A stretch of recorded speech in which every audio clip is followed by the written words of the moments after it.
എന്താണ് HSG?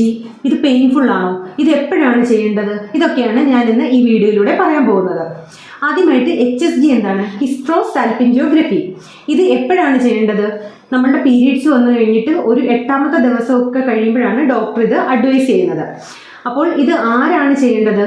നമ്മൾ നോർമലായിട്ട് പ്രഗ്നൻസിക്കൊക്കെ ട്രൈ ചെയ്തിട്ട് 1 വർഷമൊക്കെ ആയിട്ട് കുട്ടികളൊന്നും ആയില്ലെന്നുണ്ടെങ്കിൽ ഗൈനക്കോളജിസ്റ്റ് ഈ ഒരു ടെസ്റ്റ് അഡ്വൈസ് ചെയ്യുന്നതായിരിക്കും.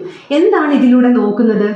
യൂട്രസിന്റെ 2 സൈഡിലും ഫലോപ്പിയൻ ട്യൂബ് ഉണ്ടല്ലോ, അതിന് എന്തെങ്കിലും ബ്ലോക്ക് ഉണ്ടോ എന്ന് അറിയാൻ വേണ്ടിയിട്ടാണ് ഈ ഒരു ടെസ്റ്റ് ചെയ്യുന്നത്.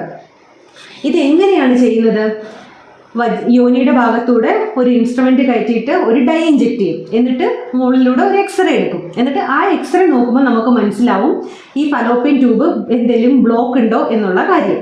അങ്ങനെയാണ് ഈ ടെസ്റ്റ് ചെയ്യുന്നത്. ഇത് പെയിൻഫുൾ ആണോ? കുറച്ച് പെയിൻഫുൾ ആയിട്ടുള്ള പ്രൊസീജിയർ തന്നെയാണ് ഈ HSG എന്ന് പറയുന്നത്. അപ്പം എല്ലാവർക്കും എൻ്റെ വീഡിയോ ഇഷ്ടമായെന്ന് വിചാരിക്കുന്നു. എല്ലാവരും ഹാപ്പി ആയിട്ടിരിക്കുക, ഹെൽത്തി ആയിട്ടിരിക്കുക.